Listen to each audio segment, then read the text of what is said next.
Alright, what's up guys? Welcome to my rant channel, TMossBoss Rants, and in today's video, so I'm not ranting about the video game, surprisingly. If you guys know me, you know how I be feeling about video games, and just when a game comes out, I expect the game to be good. It's like y'all posting trailers, you guys is charging full price, like I'm expecting a game to be good, alright? So when a game comes out and it ain't good, I'm gonna have some ways, some feelings about that. I'm gonna feel a certain way about that. But with Dragon Age the Veilguard, it was the opposite. I played this game expecting that, yeah, I'm not going to like this game. I'm most likely going to get my money back at some point in time. First day I played this game, I was like, I'm hooked. I don't know what it is, but I'm hooked. I think it's a good game. I like it. It's solid. But so here's the thing. So how I even discovered this game in the first place was that people were talking on the hair physics in the game. And I just thought it was funny, like how people were, they were just overall making jokes about the hair physics. But it left me curious about the game. I was like, oh, what's this game called? Seeing that it was Dragon Age. I remember because it was like Dragon Age is a game where I've seen, not so much as content, but I've seen promotions for it. So I was like, I didn't really know what it was about, but I was like, all right, yeah, sure, let me go ahead and check out this game. Bought it, played it, and I was like, yeah, this game is good. It's a solid game. So far, I done put 8 hours into it, and I still feel like I have even like got halfway through the game yet. Like I still feel like there's a portion of the game that like I haven't even gotten through and stuff. So yeah, it's one of those things where I'm like, I like it. I am going to say that much, but no, that's what I'm going to be ranting about. Those out there, they're giving this game bad ratings because of the voice acting. So one thing that you will see with this game is people getting on the dialogue. And I'm thinking to myself, fam, I done played games out there before where there wasn't even no acting at all. They just have it where there's characters that might, like, there's this one game, it's an indie game, where you're a storage hunter, where it's like you go to those storage units and then you just bid on it and stuff. They had it where the person, so that person that talks off fast when they're all like, oh, 55, 60, 65, 70, 75, 80, like they had that person, they wasn't even saying numbers, they were just mumbling. If you, hold on for a second, let me look up that game real quick, because that was a game, I played it, I thought it was okay, but it did have some bugs where I was like, nah, bro, you guys gonna have to work on that game. But yeah, it's called Storage Hunter Simulator. And if you sit down and play that game, listen to that. And I'm trying to think, there's other games, like there's the one game, TCG Card Shop Simulator, Supermarket Simulator. I'm trying to think of some other games out there. You even got racing games where they ain't even got no voice acting, like Forza Motorsports and Gran Turismo, where it's like, yeah, if they do have any voice acting, it's just a person saying, oh, this is how many laps you gotta do, or now you gotta do this, or it's like, but I'm just saying though, like there are games out there where they don't even focus on the voice acting. So I imagine, I don't know, maybe with the other Dragon Age games the voice acting was good, but it's like you gotta remember too that we did just come up out of a pandemic. Now I know that they are gonna say that, oh well, EA was behind this game. It ain't like EA ain't got the money if they wanted to pay off good voice actors. Yeah, but it's like you also gotta think about it where if a game, okay, so I don't know how much the last Dragon Age game had made, but I imagine they probably did make a whole lot. If they probably, and that's what I personally think for this game, they set a budget. The budget ain't gonna be this $1 billion Grand Theft Auto 5 budget. No, they're like, we're setting a budget where in just in case if this game comes out and it bombs, we're not going to be losing out on no money, all right? The game comes out, we'll most likely have it on sale for like $5 after a year done came or done passed, and then they just go on with their lives and they focus on the next game. But I'm like, with me, it's just, I played this game, and I'm telling you right now, if I hadn't seen no reviews of the voice acting, I most likely wouldn't even have cared. Because I guess with me, it's like I was that kid too that came from the like Nintendo 64, PlayStation 2 era where the voice acting, yeah, it wasn't top tier. Like even the gameplay. And then also to talk on that, there are video games that I played this year where they didn't start up. They were buggy, they were glitchy. There is the one game, Elite Dangerous, where they expect you to sit down and play this game all hours of the day, and if you don't, then you fail a mission. So no, to explain that, so I'm playing this game. I started up a mission, was busy. I had to tend to outside life things, all right? I go back and play the game. They talk about, oh, you failed this mission because you didn't do it within a certain amount of time. And I'm like, what's the point of playing that? Okay.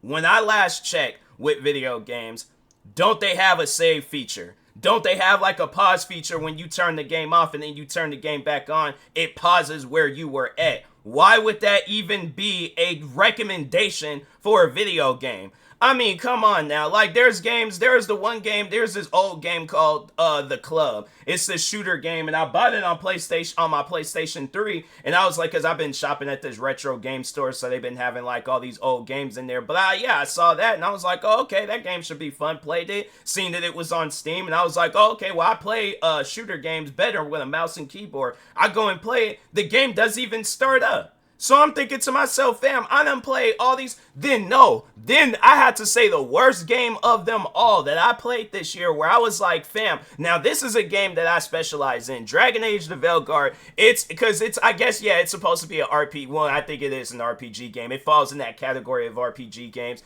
I don't really play RPG games like that. I had to say the last time I really sat down and played a RPG game where it was somewhat in the same fashion of Dragon Age was like, I think it was like Fable 3. That was like the last time where I was like focused and dedicated to an RPG game. Other than that, it's like I don't really be playing RPG games like that. I mainly play racing games. So you would think, okay, you don't play RPG games that much, so you mainly just be playing racing games. So you probably played all the racing games that came out this year, even that one Test Drive Unlimited Solar Crown. Yes, I did play that game. And guess what? That game, I had to say, out of all the games that I played this year, that had to have been the worst. To me, when I'm playing, my thing is this. If I'm playing a game, all right, I'm not trying to Test Drive Unlimited Solar Crown. They're having some issues too with its online and stuff, because they have it set up where, so you're racing, right? I guess for those that don't really play racing games, so I'm just going to put you through a scenario. And you tell me which is worse, acting in a video game or a game that won't even let you pause in the middle of a race. Yes, that's what Test Drive is doing, because Test Drive Unlimited Solar Crown, because all the other ones that they came out with was decent. Solar Crown, I was like, fam, I just don't get, how do you go from decent games to a crap game? And then it's like you keep coming out with these updates and it ain't doing nothing. But anyways, so to put you guys in a scenario, you're racing, but let's say you have a kid and your kid texts you saying, hey, school's out, can you pick me up? So you're halfway through a race. So in most video games, in most racing video games, like let's say Forza Motorsport, even Forza Horizon, just any racing game outside of Test Drive Unlimited Solar Crown, but you're halfway in the middle of a race. So you're all like, all right, well, you know, school's just, like, you know, it ain't too far. Go pick my kid up, come back, pause the game. Can't do that in Test Drive. You either have to turn off the game or you have to finish the race, but there ain't no in between. Why would you think somebody want to deal with some crap like that? Why would you think somebody wants to just, and that's the thing that I do not understand, is that why is every video game nowadays trying to be an online only game? And I'm like, that's why I'm like with Dragon Age, the thing is this, if there's anything wrong with this game, I had to say, like, yeah, it does seem like it's a little unoptimized for PC. Like there's at times where it kind of glitches a little bit, but other than that, that's more manageable than games that are like, oh no, you either need to play the game now or you can't play it at all. I haven't played games before, or there was this other like Sims like game that I played earlier this year where it didn't even, they had you can't just auto save anywhere, or you can't save anywhere. You have to be inside of this is what the developer told me, you have to be inside of a location in order to save. So let's say if I'm driving around the map of that game and then they talking about, oh, you have to be inside, but I'm like halfway and I got somewhere to, you know, go and things. I'm like, oh, well,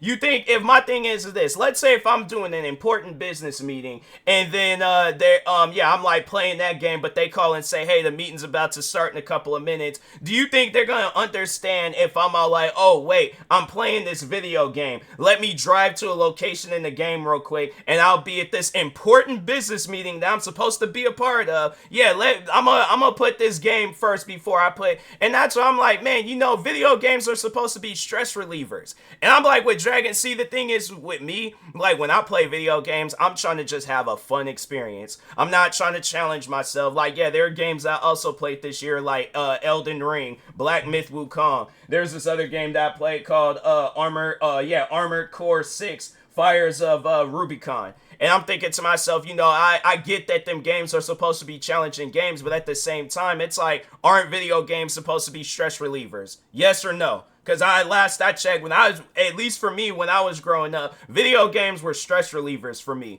When I played games like Grand Theft Auto, it wasn't like it was like challenging games. Like, oh, CJ gotta pay his taxes, or he has to go get gas for his car. He has to, I'm trying to think of some other like real life stuff. Oh, he has to pay his home mortgage. No, it is a video game. It's supposed to be a stress reliever. And so that's why I'm like, with Dragon Age the Veilguard, I put this game on the easiest difficulty, and I have been having a ball with it. And it's one of those games where I'm like, it puts me in that same mindset that I was in when Spider-Man 2 came out. I was like, wow, this game is fun. They have a lot of different things that you can do in there. They even in one part of Dragon Age, and I'm sorry if this spoils it for anybody, but it ain't really spoiling the story. It's just more so a location that they got. The location looked like they got you fighting underwater.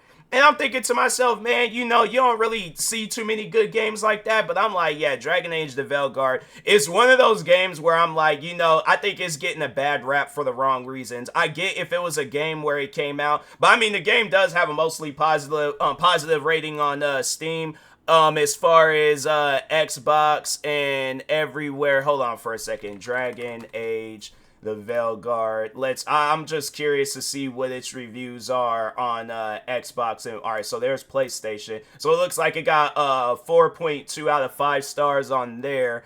What about Xbox? Is this game not available on? Oh, no, it is. I was about to say, I was like, bro, wait a minute. Hold on for a second. Dang, it ain't even available on the last gen consoles. I mean, I guess it makes sense though, because it's like, yeah, we trying to progress in life, you know. But I wonder how the game would have played though on PlayStation 4 and Xbox One. That game would have been flipping out. But yeah, it even got a good ratings. It got 4 out of 5 stars on Xbox. And then I'm like on PlayStation, yeah, it was like I said, 4.2 out of 5 stars. So I'm thinking to myself, fam, a game got a mostly positive on Steam. I wonder if they have it. I think it's going probably, it's available on Epic Games. I think it might be. I don't know. It could be. Let me check. Because I feel like yeah, if it's not, then I'm like, dang, bro, that's kind of crazy. It's available everywhere else. You think it would be available on Epic Games though, but dang, it's like, you know, that's one thing I don't like. I think I might rant about that next. I'm like, how I be, yeah, it got 4.5 out of 5 stars on Epic Games too. So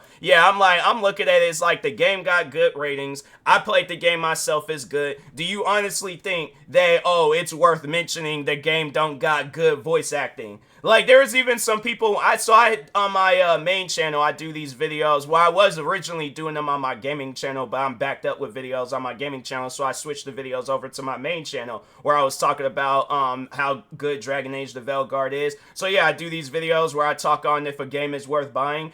Why were people trying to comment like they're trying to change my mind about the game? And I'm like, fam, I'm having fun. So if you're trying to, I guess, like, change my mindset about having fun, then good luck. Because I'm like, fam, I done played a lot of different games this year where I'm like, it almost brought me back to them times when I was a kid, throwing controllers, punching my bed. I'm trying to think of some other things, stumping out consoles. I'm like, yeah, there are games that got me that close to doing that this year. But I was like, nah, with Dragon Age the Veilguard, complete opposite. One of those games where I'm like, I honestly would go out and buy this game again just because of how fun. And I actually do plan on doing that. I do plan on buying this game again, either on PlayStation or Xbox, whichever store has them nearby. If not that, order it on Amazon or just buy the game digitally again. But I'm like, nah, to me, Dragon Age the Veilguard is good. And ain't nobody paying attention to no voice acting. If you paying attention that much to some voice acting, then I'm like, go watch a movie or a TV show. But I'm like, this is a video game, bro. It ain't meant to be all because imagine,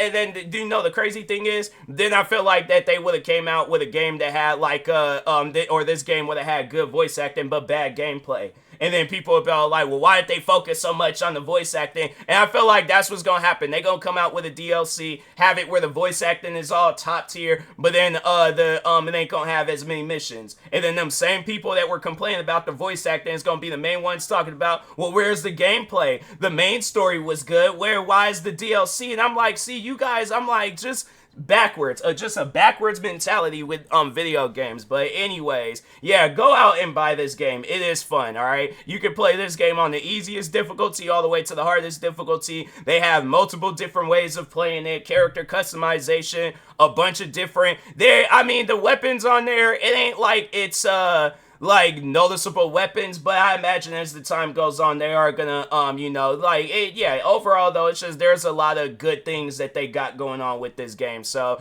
yeah, I do plan on playing it again after I do beat the story, because I did choose what did I choose again. I don't remember what I chose, but yeah, it was I've just been having fun. I'm like, it's one of those games where I'm like, yeah, I would just constantly just play it, because it's good, but it's like it just even reminds me too, there's this racing game that also came out this year where I liked it. I thought it was a good racing game. It's this game called Hot Lap Racing.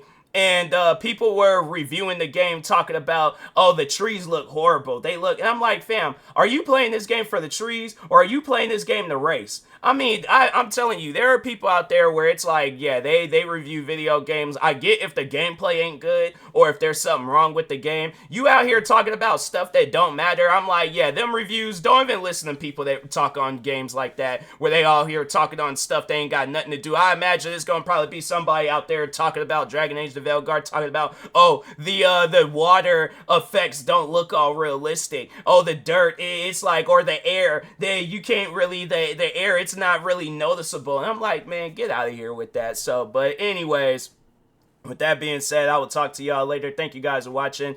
Yeah, stay tuned for the next video. Like, subscribe if you're new to the channel, and peace.